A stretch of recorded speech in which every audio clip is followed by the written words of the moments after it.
All right, so I'm painting a picture for you. Alabama beats Ole Miss. That means that if LSU beats Arkansas, they're going to win the SEC West. What a crazy world. It is up to the second college football presented by Academy Sports and Outdoors, and they want to remind you to have fun out there with Academy Sports and Outdoors. I'm David Nuño. She's nodding her head. That is Kennedy Smith. Hello. Do you know my last name? Kennedy Smith. Smith. Yeah, I just ate peanut butter. Does that make you hyper? No, it makes me not speak well. Oh, understandable. Okay, well, the beginning of the season, I don't think I ever would have expected to hear LSU taking it. No, who would have thought that? And I got to give props to Brian Kelly there because even though he did the fake accent, even though he had a little rough patch, the dancing early on, right? Like that dude can flat out coach, and we knew that before. But the big question was, can he adjust to the SEC life? And if 1 year is an indication, he's certainly adjusting quite well, and he's made things easier for Jaden Daniels as well at quarterback. That was a hell of a game. I was switching back and forth between that and Astros. Yeah. I cannot lie to you, but the very end of that was crazy. Crazy play call, going for 2. Yeah, it was the stones on that guy. Wow. And love it. We got a lot of big games this weekend to talk about. We do. Yeah. We've got LSU taking on Arkansas to try and secure that SEC spot. And then we've also got TCU, some other matchups. What are you looking forward to seeing this week? Yeah, that TCU-Texas game has got my attention because I want to see how real of a deal is TCU. And Texas, the arrow feels like it's pointing up because they can get to the Big 12 championship. But that all being said, a loss here, that would be their 4th loss. And, you know, as good as they feel about their season, that would be a big one. And TCU obviously trying to get there to the Big 12 championship game and beyond. The other game, I guess, you know, obviously the Alabama-Ole Miss game is important, and LSU is obviously having a big one. So there's many different ways to look at these games, but I'm just excited about the direction the SEC is going, minus where my A&M and Auburn game is going to be, because that's not going to be fun.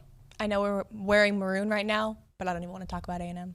Yeah, but we have a lot of great guests to talk about. We do have a lot of great guests this week. We've got ESPN's Cole Cubelic. This is going to be a great interview. Looking forward to that one, so everybody stay tuned. As long as some insiders from Bama, LSU, and TCU. So everybody stay tuned because this is Up to the Second College Football. All right, let's go to our big guest of the week. Cole Cubelic joining us here from the SEC Network and, of course, ESPN. You can catch him on Mac and Cube there on WJOX 94.5. Cole, good morning, man. How are you? Good morning, David. Good to be with you. How are you? Good, man. So I'm going to start things off with what's going on there in Baton Rouge, LSU. How have they gotten it done, especially when it felt like it started off a little rocky with Brian Kelly with the accent and then the opening week loss. But since then, outside of Tennessee, they've been pretty darn good, man. Well, I think you could go back to before Brian Kelly took over and then after he took over and just kind of what was in place. I said in the preseason that I thought after Alabama and Georgia, they had the next most talented roster in the SEC. And there's some folks that didn't like that, Billy Lucci being one. But, I think when you look at the amount of guys that are going to play on Sunday, they've got guys who can make plays. And then you got Mason Taylor coming at tight end. You got Harold Perkins coming at linebacker. They've gotten some help from a couple of youngsters that they've added to that roster. And it's one of those situations where I don't know if they've just gotten better and better, but I think that they have just figured things out. It's almost like moving the chess pieces around. Like they were trying to put a puzzle together with the wrong pieces, and now they have the right pieces, and they're able to go out and find ways to be successful. So it's been a magnificent coaching job. It's been a good job of getting those guys to buy in, understand the system, and they've altered it. I think they went through the first few games and had a quarterback that didn't really seem comfortable getting to either his 3rd or 4th progression. Now they understand, hey, let's just kind of go quick here and give him a 1-2 and then go. If you don't like what you see after your 1st or 2nd read, take off and giving him more half-field reads. They spread the field a little bit more to open up more rush lanes for quarterback runs, be it leaving the pocket or by design. And the offensive line, I think they played 4 different offensive line combinations the first 5 or 6 games. They finally have some consistency there, and that's helping out. So utilize where you have talent. That's at wide receiver. That's at running back. That's at quarterback. And they've made those guys' ability to make plays much easier and giving them a better percentage of going out and being successful. Defensively, just give Matt House a lot of credit, man. Like, he was great when he was at Kentucky and nobody talked about him. He's great right now there at LSU. He knows how to devise a plan, and he's found a couple of playmakers that he can lean on. The interior of their defensive line has probably been the highlight of that team for me. They have exceeded every expectation I had for them. We knew they had guys off the edge. And now they've got great linebacker play with Perkins coming in, and the middle of that defensive line is playing fantastic football. What about Bama? What's next for them? How different are they going to look? Is O'Brien going to be back? Is Golden going to be back? How do you feel that? Because I can't imagine Nick Saban doesn't just go right back to the lab and change things up. I think you'll probably see a pretty big shift in his coaching staff. I think from a philosophical standpoint, Nick Saban has a lot of people that think in a very similar fashion to him right now. And in the past, he's had guys that would challenge him and guys who would try things in a different way. He doesn't really have that right now. So I would not be surprised to see some guys that have ties to his early time in Alabama make a return to Tuscaloosa. And I wouldn't be surprised to see a pretty big shift. Now, is he ready for one more big reset? I don't know the answer to that. I'm not somebody who's going to get on here and tell you that, oh, I think this is close to the end, or he's running out of juice, or he's tired. I'm not going to buy into any of that. But I do wonder, is he ready for one more big reset with that staff? And maybe that includes some philosophical changes with the offense or the defense or different thinkers or different guys he hadn't been around before. I don't know. But he's going to tinker with it one way or the other. I think the big question is just how big of a change are we looking at as far as Nick Saban's staff is concerned? Cole, what about A&M and Auburn this weekend? I wanted it to be a big deal. It's not a big deal. Both teams want to get to bowl eligible, obviously, but this is what a collapse for A&M, and honestly, a reset for Auburn's coming again. I think it can be a big deal though for different reasons. Like, we had Billy on my show today, and he's like, what's really on the line here? And I think when you look at it from an A&M perspective, it's hard to see it as a big deal as far as, okay, what comes of this if A&M wins this game? I would flip it around. It can be a big deal if you lose this game, because you're on the brink of a 4-win season, and maybe a 1-win season in conference play. That can't happen. I mean, how many big-time coaches, how many successful coaches do we know that have that kind of a season on their resume? And I'm not alluding to A&M getting rid of Jimbo Fisher or anything like that, but just we don't see national championship caliber quarterbacks have a 3 or 4 win season on their resume, especially, and then keep going. It just doesn't happen. So I do think that it could be a massive game on the side of, if A&M were to drop it, kind of where that potentially puts them with LSU still in front of them. I'm not going to go into UMass and think that that's going to be anything other than a win for A&M. And then for Auburn, I think you gain some real energy. And I don't know if it pushes Carnell to being a realistic candidate of being the head coach, but I think it makes the next coach say, we got to have him on our staff, and he's got to be a guy that's affiliated with this program. And then it gives you a chance to go beat Western Kentucky. And like you just mentioned, an Alabama team that they might not know what they're playing for. And there might not be a ton of motivation on that side of the ball.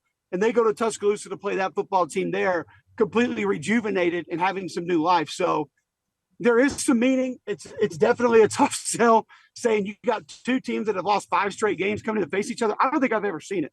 I don't think I've ever seen 2 teams from a Power 5 conference playing one another that have both lost 5 consecutive games. But I think there's a lot on the line in different areas in different ways for both of these teams. How shocking for you has the A&M offensive line been? I know there's been some injuries to Bryce and different guys there, but that was supposed to be somewhat of a strength, and it certainly hasn't been. I thought it had a chance to be the best group in the league. And it has been beyond surprising to me, mainly the right side, because Layden Robinson was one of the better guards in the SEC last year. And when we saw him fill in a couple of years ago, he was that dude. And, Reuben Fatherly, I thought he had a chance to be the best tackle in the SEC this year, just based on potential and some of the things that I saw from him, his measurables, his size. And it almost feels like that side's just gone backwards. And I don't know how that happens, especially 2 guys with that much ability and that much talent. You can excuse some of the other, drawbacks or deficiencies because of injury and moving guys around. That's understandable. They don't have a lot of help from a tight end this year. They've had that in the past. That's not been a real area attached to the line of scrimmage. It's been a strength or utilized a whole lot. So some of that can be understandable. But the injury part, playing younger guys and having to move guys, I don't look at that ever and point a finger and say, goodness gracious, this is terrible. But when I see 2 guys that have played a lot of SEC football and have played well, and they're not consistently playing well the next year, that's where I kind of scratch my head and just have to wonder what went wrong. How is this happening? Last thing for you, let's talk Arkansas. They were the media darlings at the SEC Media Days. They've had a rough year. What has happened there, and what's the perception around the league about Arkansas and Sam Pittman now? I don't think the perception of Sam Pittman is going to change because he is still overachieved. Do not forget where that program was when he took over, and that was winless in the SEC for more than 2 seasons and just completely at the bottom of the barrel of the SEC, including Vanderbilt. So I think he still has things heading in the right direction. He's doing well in recruiting. This last game was this was a weird one. Liberty had 14 tackles for loss in that game. And that's a good Arkansas offensive line. They played pretty good football the entire season. To go out and lay up that kind of a matchup is just it's not acceptable. And the weird part about it is I think if I'd have told you that Hugh Freeze and Liberty beat Arkansas, you'd have thought that the quarterback threw for 480 yards and 5 touchdowns, and they were going fast, and they had 611 total yards. That wasn't it. Arkansas outgained Liberty by a pretty decent amount. They just dominated defensively. And I kind of questioned the plan from Kendall Briles. Liberty runs a defense that moves around a lot. It's kind of like an old Joe Lee Dunn style defense. Guys are standing up, walking all over the place. You get pressure from depth. You get different guys that are overloading one side. So it can be confusing and it can be difficult to manage. But for me, if you're the bigger, badder guy in the room, the way you manage that is just punch them right in the face. I mean, you go right at them. It's like you see some of these UFC fights where the guys are like doing these air kicks on air and like spinning around and everything. And then they come up to fight and somebody just pops them right in the nose. Like, to me, that's how Arkansas should have attacked that game. And they didn't attack it that way. It was a very odd plan, a lot of time in the pocket, a lot of time on the perimeter. And that allowed Liberty to use those things that they do to be successful. So you're not going to be mad about the Alabama loss. The A&M loss, obviously, we know there was one massive play that swung that game. It's a rivalry game. You understand it. The Mississippi State game was kind of ugly. And then that Liberty game was kind of ugly. You go to BYU and get a win. That was a BYU team I thought was going to be really good this year. They haven't turned out to be great, but they've done some good things. It's just consistency has not been their friend. I think that shows a lack of depth. And I think it shows that when they lose a guy or two in certain spots, it's going to hurt them more than it hurts a lot of other teams. Cole, we appreciate it, man. Have a great day. We'll talk to you soon. Hey, I appreciate you guys having me.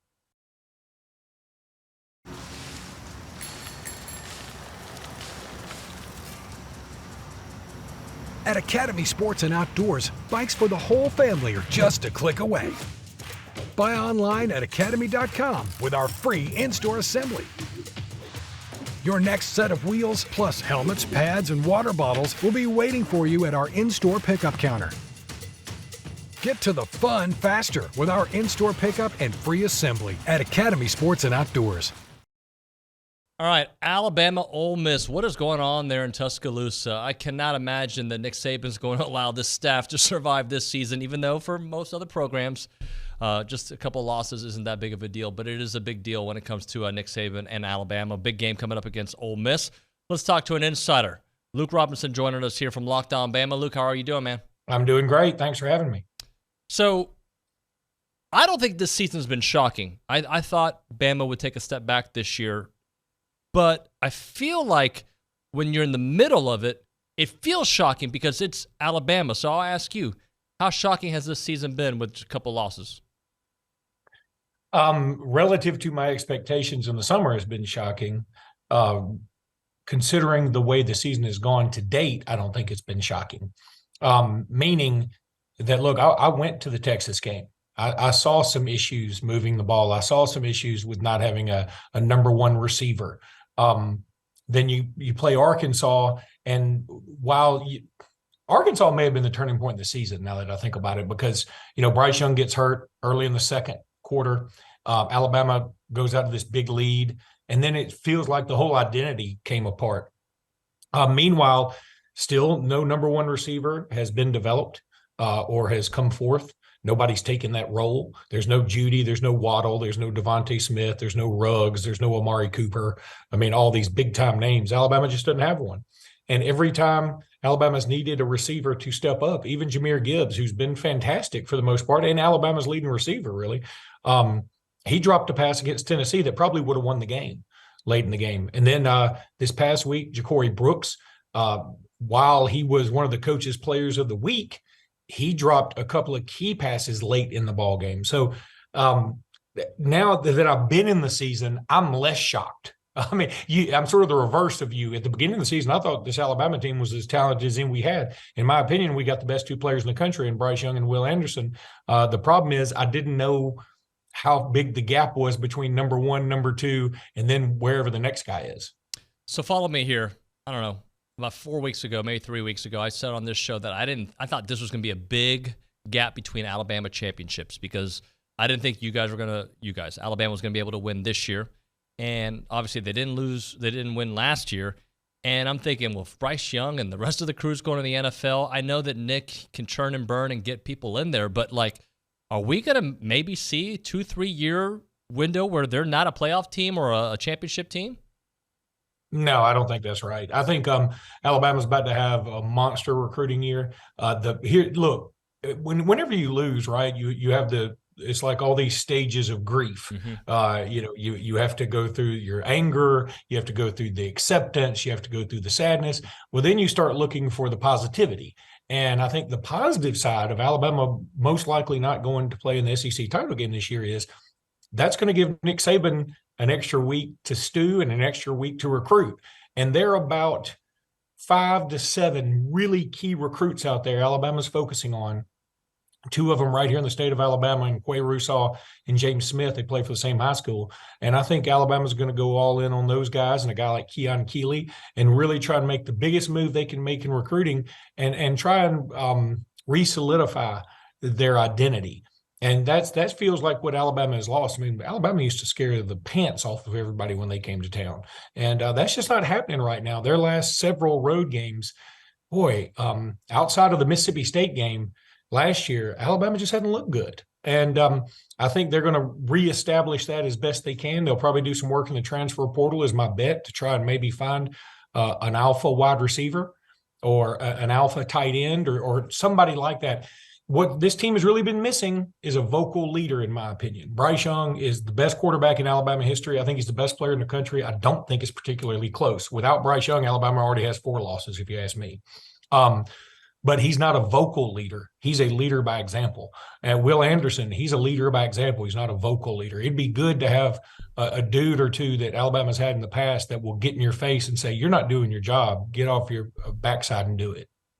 So what about the staff? I mean, people have been complaining about – so I covered Bill O'Brien for a long time in Houston when I was doing TV out there, and I know what it's like to cover him.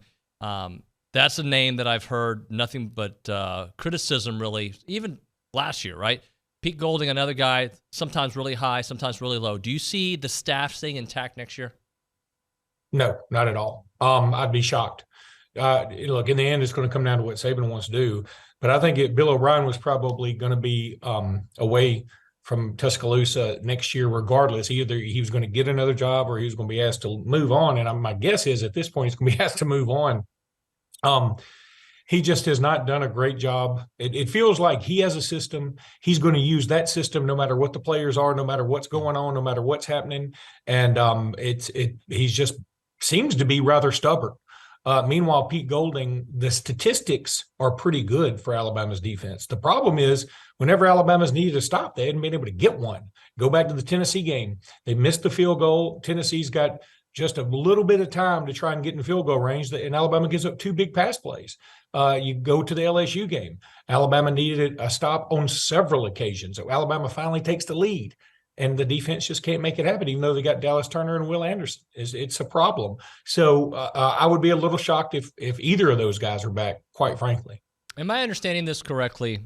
If Alabama beats Ole Miss, they basically give LSU the SEC West, considering LSU takes care of business against Arkansas. Am I understanding that correctly? And that's the world we live in right now. How strange is that? Very, because I mean, this LSU team is not bad. I really like Jaden Daniels. Love Harold Perkins. I mean, that's a dude. He was committed to Texas A&M, if I remember right. They thought they was going to get. Yeah, don't remind me. Well, he's a dude, man. He's a dude. And they've got. I love Keyshawn Butte. I think he's great, but I don't think LSU can hang with Georgia. Not in the least. I think this is going to be a cakewalk for Georgia. Not saying Alabama wouldn't have been. Look, I'm not sure Alabama wouldn't have been a cakewalk for Georgia at this point in time. But, I think that's right. It would be weird to see LSU go there. and play for a title. And if LSU were to somehow finish out undefeated and defeat Georgia, what would be even stranger? They'd be in the college football playoff. Mm-hmm. So what is the key to beating Ole Miss? Because Ole Miss is a team thinking we're going to get ourselves into the college football playoff. I think Ole Miss's path to the playoff is very, very rocky. Look, I think Ole Miss is going to win this weekend. I'm going to predict Ole Miss to win. I'm very nervous about how this team is going to react now that they're out of it. And that's what has me very, very worried. The line is 12, and I understand that just because of Alabama's history. But I think it's going to be a problem for Alabama this week. I just don't know how this squad will react to this. I'm hoping Bryce Young can really be a magician, but it doesn't look good if you ask me. But if Ole Miss were to win out, meaning they've beaten an Alabama team that's still in the top 10, they would have. They don't have a lot of great wins. I mean, Alabama would probably be their best, but I think it'd be hard to deny them based on the way the whole season has gone for everybody else. It'd be hard to keep them out of the playoffs, right? Yep. Even if they don't make it to the title game. Luke, great stuff, man. We appreciate your time. Thank you so much. Let's do it again. All right, buddy. Thanks for having me. I appreciate you. All right, up next, we have got Mike Scarbrough with Tiger Bait, here to talk a little bit about the LSU-Arkansas matchup this weekend. How are you doing? I'm doing good. It's been a whirlwind for those of us who cover LSU football. It's from what we saw starting spring football, Brian Kelly's introduction, what we saw from the quarterbacks in spring and who we thought was best and who wasn't, to where they are now is really astonishing. A lot of people thought maybe they were 6 or 7 win team tops, and now it's looking good to go to Atlanta. It's insane. I'm not going to lie, I was one of those people, and I'm astonished to see how well that LSU has done this season, feeling great about it. How pumped is the Tiger fan base there in Baton Rouge after this weekend's win against Alabama? It's absolutely electric. It's one of those deals where Alabama has always been this thing over LSU's head and hadn't won at home since 2010. And then Saturday just lined up absolutely perfect. It was an unbelievable recruiting weekend. The weather was perfect. It was a night game in Tiger Stadium, and Alabama was a double-digit favorite.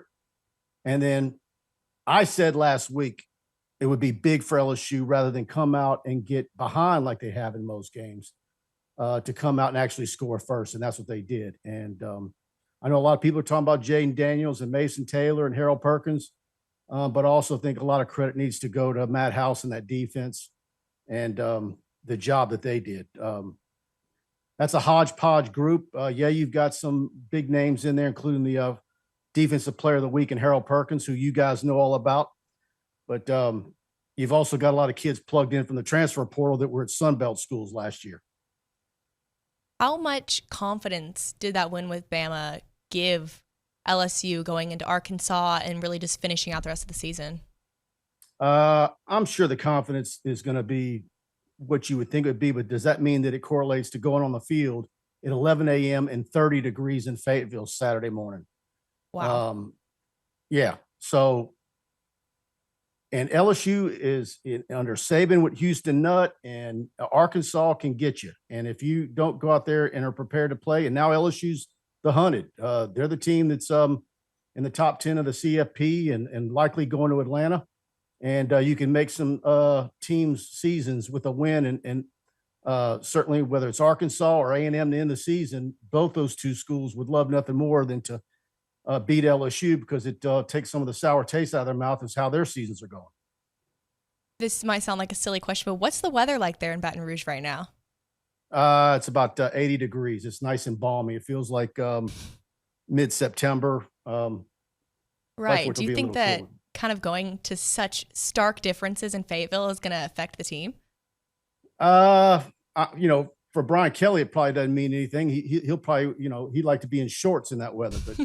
But for the rest of these kids, that most of them are from the South, it's going to be a little different. But once they get moving around, I don't know, maybe by halftime it might be in the mid-30s or early 40s. But in the morning and warm-ups, it's going to be nice and chilly. And so we're going to see how they react. And like I said, even though Arkansas is missing a lot of people, injuries and so forth, I think they're going to be ready to play.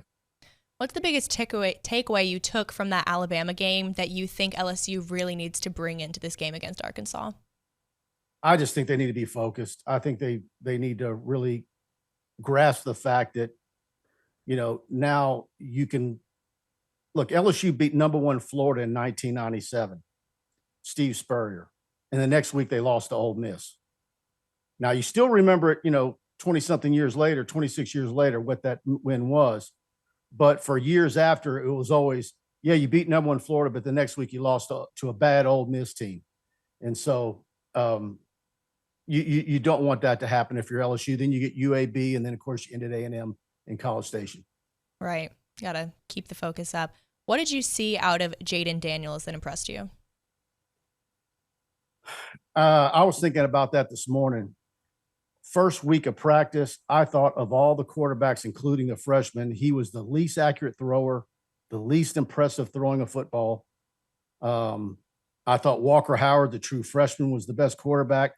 I thought Miles Brennan was second to last, and Nussmeier was probably second best. And then as time has just progressed, and it's like everything on this football team. And I think that's part of why Brian Kelly, I think, should be more in the discussion for SEC Coach of the Year. And I think probably he's a lot more in it now than now that Heupel dropped that game to Georgia the way he did. But I think they've stayed the course and they've continued to work, and I think they've seen the rewards of buying into what Denbrock and Sloan, the quarterback's coach, and the things that they've wanted to do. And it's initially it was Jaden beating teams with his legs. And then all of a sudden he started getting on the same page with his receivers. Keyshawn Butte started feeling a little bit better about after his ankle. And now you've got Malik Neighbors and Brian Thomas and Dre Jenkins. And now, of course, what the true freshman Mason Taylor is doing, what a weapon he is at tight end. So it's all starting to feed into each other. And Jaden Daniels, of course, what he's done all year long is get big yards when they have to with his legs. Well, what adjustments do you think that the Tiger defense needs to make coming up against KJ Jefferson? I think they need to defend him, go into it the same way they did against Hooker and Bryce Young. I think obviously he's a big, strong quarterback, and I think they just need to do what they do and stay in their lanes and cover their receivers in man, and then mix some things up and bring blitzes on him. I don't know that they have to do anything drastic with that they've done in the last 3 weeks. Well, thank you so much for giving us a little preview of this LSU-Arkansas matchup. This has been Mike Scarbrough from Tiger Bait. Glad to be with you anytime. Need a new grill? Academy Sports and Outdoors is the destination for your outdoor cooking needs. With our free in-store assembly and pre-assembled grills and smokers, buy online at academy.com and pick up in-store. So keep those grilling plans at Academy Sports and Outdoors. All right, for the first time on Up to the Second College Football, we are talking TCU football. Yeah, we usually stay in the SEC, but this is a huge matchup. TCU going to Austin to take on Texas. Let's talk to an insider, Austin Flanagan. He's the host of the Frog Pod podcast, also the former radio host there at 88.7 KTCU. He's joining us here on remote from Chi-Town, Chi-Town's greatest. That's right. No longer Ye and the rest of those guys. Austin Flanagan. What's up, Austin? How you doing? Pleasure to be on here today. Yeah, man. So I'm trying to figure out. So nobody's surprised that, it's working out, but maybe to this level. How has it worked to this level for TCU for this much of the season? I mean, truthfully, it comes down to the culture change that TCU had from the last regime. It just seems like the guys are having more fun. The offense is definitely taking a step up, and the guys are being able to know that they can make mistakes and be who they truly are as football players, not having to worry about losing their spot or getting extremely yelled at. And it's just about, I think, comes down to trusting the coaches and the coaches trusting the players. That's what I think the biggest change has been so far for TCU, and Max Duggan taking that step as a quarterback. Well, tell me a little bit about Max and, again, a name that I don't think anybody expected to hear in Heisman talks, but here he is in the middle of it all and potentially makes a stronger case this weekend against the University of Texas. Yeah, I mean, we said earlier this week that this is going to be his time to have his Heisman moment. I mean, it's the biggest stage TCU is going to play on the regular season, DKR at night, College game day. Kurt and Chris on the call. But Max has been such a journeyman. I mean, he's just fought for TCU, been a 3-year starter, lost his starting job to Chandler Morris. Chandler Morris got hurt first half versus Colorado. Max came in that first game and really didn't do much. We just ran the ball down Colorado's throats and won the game, but he took a step as a passer, and he's used his legs that he's always had. That's always been a positive for Max. He just never really took that next step as a thrower. And this year in Garrett Riley's offense, he's making the right reads. He's been a great decision maker, and he's putting the ball in places that he hadn't the past 3 years. And it's really been great to see, because Max truly had every opportunity to transfer once he lost a starting job, but he said he wanted to be at TCU, and he loves the school and the university. He wanted to help any way he can, and now he's helping in the biggest way possible. So, Austin, tell me a little bit about Garrett Riley, because obviously we're here in College Station, and everybody on the internet, on message boards at TexAgs and beyond, is looking at potential offensive coordinators. Not that A&M was going to be able to go grab him, because I don't think it fits what they're trying to do here. But that being said, he's a name that you hear about often. Talk about what he brings to the table and why he's such a hot name. Well, he's such a different thinker when it comes to offense, and it's the way that he goes about the air raid. Him and Sonny Dykes share that similarity in philosophy, but I think that what Garrett Riley does best, aside from just schematics and everything, is he's a great quarterback coach. I think that's what people really forget about. Is like, while he can draw up an offense very well, and at times his play calling can be questionable, I believe that he gets the most out of his quarterbacks, and I think that's shown with Max Duggan. I mean, Duggan in the past has had Doug Meacham, Sonny Cumbie, and Kenny Hill as his quarterback coach. And not that they were not good quarterback coaches for Max, but you can see that Garrett Riley has taught Max another level there, and just about seeing the field differently and understanding what the defense is giving you. Because in the past, I believe that Max almost always looked for the big plays, or if it wasn't there, he would try to create too much. But Garrett Riley is showing you don't need to do all that. Just be comfortable in who you are and give what the defense is presenting to you, and that's yielded great results so far this year. All right, so obviously one of the toughest games that TCU's been in the last couple of years, just because it is on the road. What concerns you about the University of Texas? I mean, my biggest concern is definitely going to be, if can TCU generate a pass rush. I mean, it's been something that in the 3-3-5, you got to be able to really have the 3 down linemen attack the quarterback well, and occasionally TCU will bring another blitz from the linebacker. But if TCU can't force Quinn Ewers into being uncomfortable, he's going to have all day back there. And we've seen Quinn Ewers' arm talent. It's one of the best we've ever seen out of a quarterback. And so if TCU can't get a pass rush, it's going to be a very long day on Saturday. And Bijan Robinson out of the backfield last year, that game where TCU played very poorly, but still was almost able to squeak out a win. But Bijan Robinson, I believe he ran for almost 200 yards, and he had like 3 touchdowns. It was a rough day. So TCU got to be able to generate a pass rush and make the Longhorn offense uncomfortable, or else it's going to be a long day for them. I know for some, Gary Patterson's very beloved there, but how cool would it be to go to Austin, beat the University of Texas with the guy that used to be the coach that towards the end wasn't the right fit? I mean, I just got done listening to Sonny Dykes' press conference, and I feel like the players know everything that's going on with Gary, but they're not letting that change their mentality. I mean, none of the players speak ill on Gary Patterson as a personal guy. It's just like you said, it wasn't the right fit at the end, and college football kind of outpaced him. But from a fan's perspective, I mean, there's going to be a lot of purple in Austin. Might not be at the game. It's a sellout, and people are trying to get tickets, and secondary market showing a super high price. But, it's, as a fan, it would be really nice to, be like, okay, the guy that always had Gary's number when Sonny Dykes was at SMU comes in, does it with TCU and Texas. That'd just be a storybook written all over it. So I'm sure there's some that are thinking, win this game, and you're almost insured to be in the Big 12 championship game. But beyond that, there's got to be thinking beyond that, maybe beyond the New Year's Six Bowl, right? Am I right? That's got to be some of the thinking out there, the wish list after this game. I mean, you're right. If you win this game, you get the big picture gets even bigger. But for me and the people I've been close with and talking about this season, everyone says, oh, it feels like 2014. Well, in 2014, the TCU had to go to Baylor, a very good Baylor team, and it was early in the season, but that game haunted TCU, kept them out of the playoffs. So for me, in my personal circle, get through Baylor, and if you can get through this week and Baylor, then you're in the home free. You can start thinking about the playoffs. But, from a national perspective, you win this one, you got to start planning out your trips, whether it's in Atlanta or if that's in Phoenix. So definitely from a nationals perspective, this is going to be a big one for the playoff. All right, Austin, last thing for you. The biggest key, though, is putting pressure on that offensive line and getting Quinn Ewers uncomfortable and not letting Bijan run all over the place. Yes, that is correct. That's the biggest key. And then another key for TCU, don't turn the ball over. They haven't done it at all really this season. And a quick stat that I found, that Texas, since they beat Oklahoma, has only had 13 points combined in the second half. TCU in the second half of their past 4 games has scored 17, 21, 13, and 21.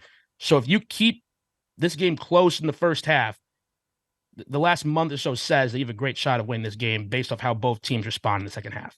Austin, we appreciate it, man. Great work. We'll talk to you soon. Thank you so much, guys. Have a good week. All right, Kennedy, give us the cheesy smile closeout. Go ahead. My smile is so genuine. I can't even do cheesy. Well, it's true. Mine's a fake smile. Yours is like, I'm just a happy person. So how do we end the show? I am a happy person. Thank you so much for watching this episode of Up to the Second College Football. We will catch you guys on the next one. Thank you.